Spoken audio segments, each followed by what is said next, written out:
تا اینجا 100 رج از ماندلای دشت گل همیشه بهار رو با هم دیگه تمرین کردیم و حالا قرار هستش که رج 101 رو توضیح بدم. منتها لازم میدونم چند تا نکته رو خیلی خلاصه قبلش بگم.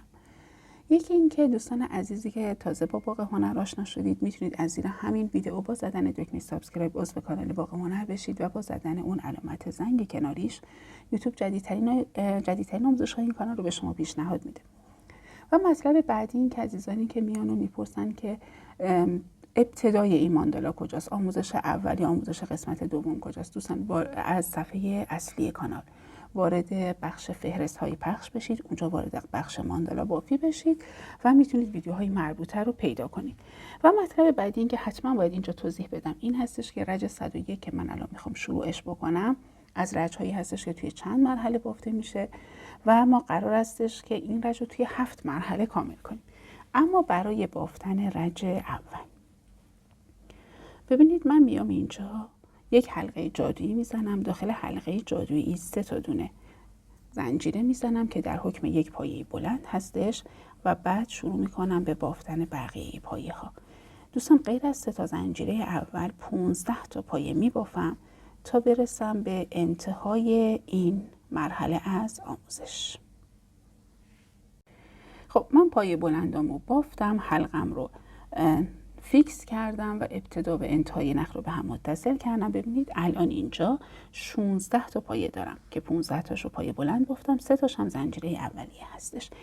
و این توضیح رو هم بدم که بافتن این بخش یک مقدار کمی شبیه گل وسط همین ماندالا هستش، اما کاملا شبیهش نیستش. به خاطر همین من دارم ویدیو براش میگیرم و قراره که مرحله دوم این رج رو با هم تمرین کنیم.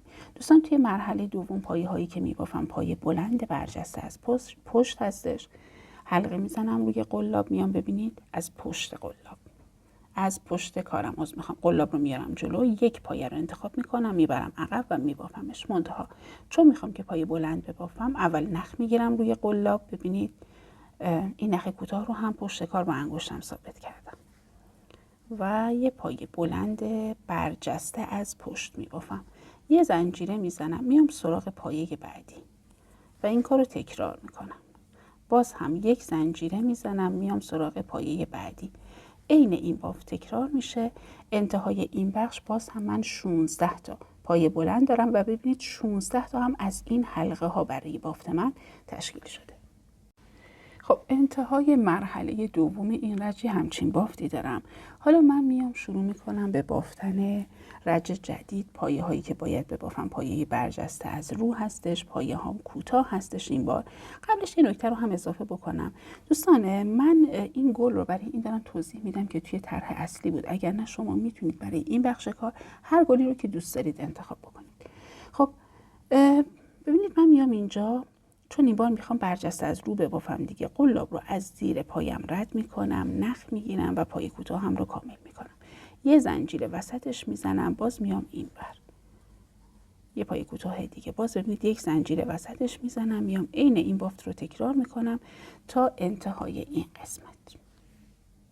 خب تو این مرحله بافتم به این شکل در اومده و حالا قراره که مرحله 4 رج 107 رو توضیح بدم.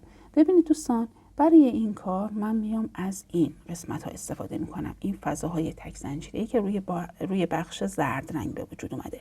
وقتی هم که دارید این قسمت رو میبافید مطمئن بشید که به اشتباه پایه های پشتی رو نمیگیرید. حالا میتونید یک مقدار این پایه هاتون رو جابجا هم بکنید، تو این مرحله یا مرحله بعد فرقی نداره، اما حتما بافت رو روی این قسمت انجام بدید. خب من میام اینجا یه حلقه روی قلاب میزنم، میام اینجا ببینید یکی از این فضاهای خالی رو در نظر میگیرم، قلاب رو میبرم زیرش و یک پایه کوتاه میبافم. حالا میام حلقه بعدی. توی حلقه بعدی یک پایه کوتاه، 2 تا زنجیره و 4 تا پایه بلند. 1 2 3 و 4. باز هم 2 تا زنجیره و یک پایه کوتاه. این شد یه دونه گلبرگ. حالا میام حلقه بعدی.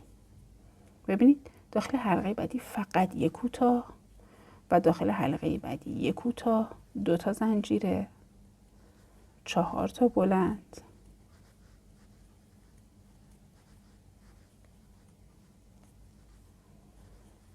و باز هم 2 تا زنجیره، 1 کوتاه. به همین ترتیب بافتم رو ادامه میدم. ببینید فضای خالی بعدی 1 پایه کوتاه، فضای بعدی 1 گلبرگ. به همین شکل که ببافم انتهای این رنج بافت من یک همچین شکلی داره.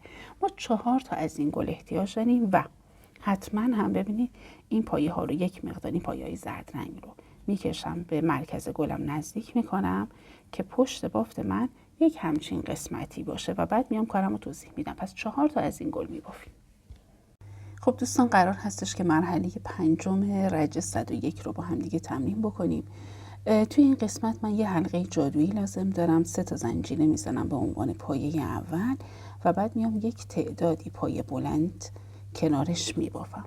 طبق گفته طراح اینجا لازمه که 10 تا دونه پایه بلند داشته باشم که من 3 تا زنجیره زدم به جای پایه بلند اول و بعدش میام 9 تا پایه بلند دیگه هم میبافم. 1 2 3 4 5 6 7 8 9 و این هم 10. بعدش میام حلقم رو فیکس میکنم، ابتدا و انتهای رجم رو به هم دیگه متصل میکنم. بعدش ببینید میام بافتم رو به این شکل قرار میدم، چون تعداد پایه هایی که من اینجا بافتم کمتر از این پایه ها هستش. خواه نخواه وقتی که اول و آخر رج به هم متصل میشه بافت من جمع میشه. یک مقدار نخ رو اضافه در نظر میگیرم. بعد این رو ببینید میذارم وسط گلم و میدوزم. حالا شما میتونید این قسمت رو انجام بدید یا اینکه اصلا انجام ندید، کاملا سلیقه‌ای هستش. در اصل خود رجی که من دارم توضیح میدم اگر که بافته نشه هم آسیبی به رج‌های دیگه بافت نمیزنه، فقط اگر به بافیمش باعث میشه این قسمت کار ما حالا زیباتر بشه. خب این از مرحله 5. مرحله 6 این رج رو میخوام توضیح بدم و نیاز دارم به رنگ سبز. خب برای بافتن مرحله 6 از رج 101 ببینید دوستان، من میام اینجا این قسمت گوشه در اصل بافت رو در نظر میگیرم و به صورت خط مستقیم این رو میام پایین. میرسم به پایه های برجسته‌ای که اینجا داشتیم. بالاتر از پایه های برجسته ببینید از نزدیک نشونتون بدم 3 تا دونه پایه هست. 1 2 3. این 3 پایه بین 2 تا پایه ذرتی قرار گرفتن. من میام پایه وسطشون رو انتخاب میکنم، نخ سبز رنگ رو متصل میکنم و ساقم رو میبافم. حالا من اینجا از نخ سبز استفاده کردم، طراح کمانم اینجا از رنگ قهوه‌ای استفاده کرده دیگه، این بخشش سلیقه‌ای هستش. خب ببینید من اول توضیحی رو که طراح داده برای این کار میدم، بعد یه مقدار خودم موقع بافت تغییرش میدم. این قسمت رو طراح اومده وقتی که نخ رو متصل میکنه نخ کوتاه‌تر رو 1 دور میپیچه دور قلابش و یه دونه پایه میبافه. اینجا 2 تا دونه حلقه تشکیل میشه. ببینید حالا میاد قلاب رو میبره زیر حلقه اولش، نخ میگیره و میبافه. مجددا قلاب رو میبره زیر حلقه اولش، نخ میگیره و میبافه و این کار رو تکرار میکنه. دوستان شما میتونید از این روش استفاده بکنید، اما اگر مثل من قلابتون ضخیم هستش یه مقدار بافت این مرحله سخت میشه. به هر صورت شما میتونید به همین ترتیب بافت رو ادامه بدید یا از شیوهی که من میگم استفاده کنید. ببینید میاد حدود 3 برابر طول قلاب معمولا کافی هستش. حالا اگر نختون خیلی ضخیم هستش یک مقداری بیشتر، میام 3 برابر طول قلاب یا یک کمی بیشتر نخ رو در نظر میگیرم و متصلش میکنم به همون قسمتی که توضیح دادم. با نخ بلند که قرار بافت رو انجام بدم، نخ کوتاه رو میندازم روی قلابم و پایم رو میبافم. مجددا نخ کوتاه رو میندازم دور قلاب و این کار رو تکرار میکنم.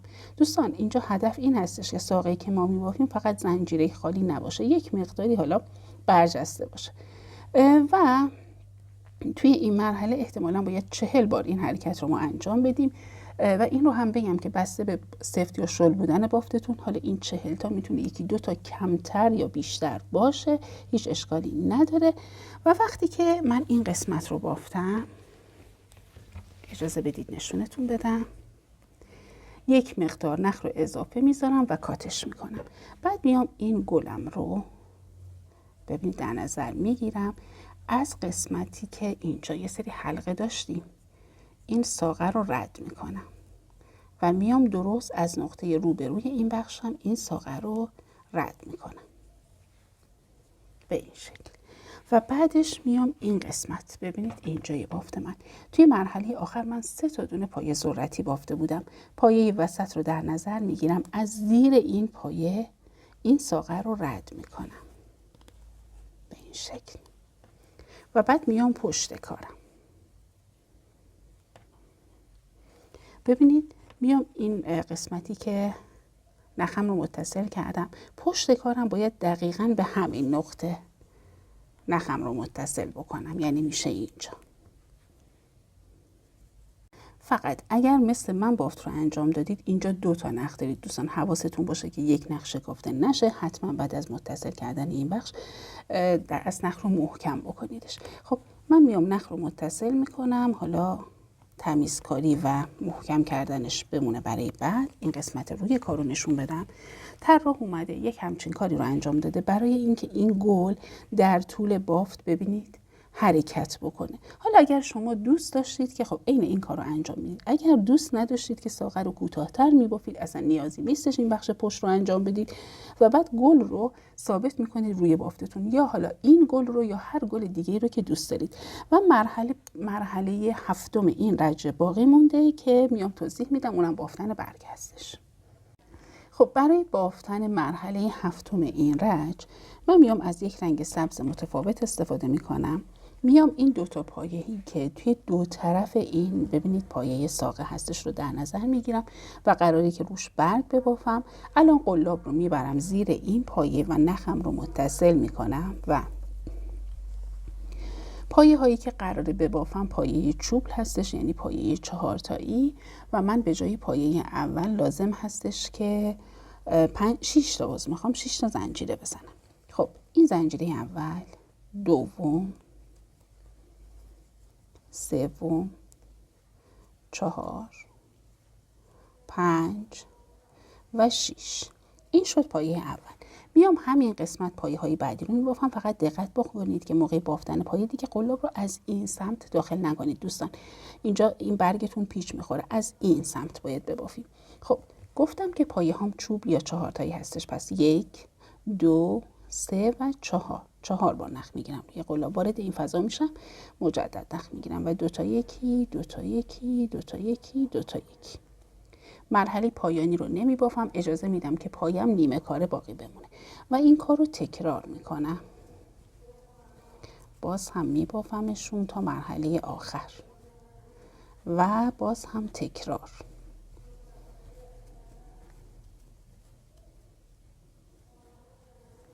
و 1، 2، 3، 4. باز ببینید مرحله اول بافت، دوم، سوم و 4.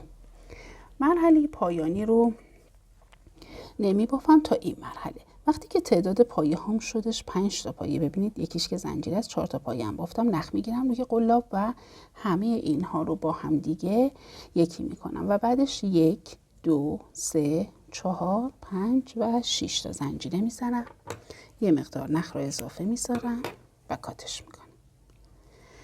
خب حالا این مرحله دیگه دوستان سلیقه هست، شما میتونید برگ رو بذارید روی بافتتون و خب ببینید که کجا میخواید ادامه نخ رو انتقال بدید به پشت. اما من اگر بخوام توضیح طراح رو بدم، ببینید میام اینجا، این رج اول هستش که باش کاری ندارم، این رج دوم هستش، میام رج سوم که میشه اینجا. خب 2 تا پایه از سمت ساقه میرم به طرفین و از اینجا انتقال میدم به پشت. حالا اگر که شما میخواید برگتون فرضاً اینجوری نباشه، یه مقدار حالت بازتر داشته باشه، باز خودتون میتونید این قسمت رو تنظیم بکنید و میاد پشت. ببینید میام اینجایی که برگ بافته شده هستش، اجازه بدید همین جایی که برگ رو بافتم، اینجا هم رنگش کاملا از پشت کار مشخص هستش. بعد من میام اینجا متصلش میکنم و دیگه بقیهش هم سفت کردن و مخفی کردن نخ هستش. به این شکل. عین این برگ رو میام روی این قسمت کار هم میبافم و دیگه مرحله 107 تموم شده. گفتم گل رو هم اگر دوست داشته باشید میتونید به این صورت بذارید متحرک باقی بمونه یا اینکه سفتش بکنید.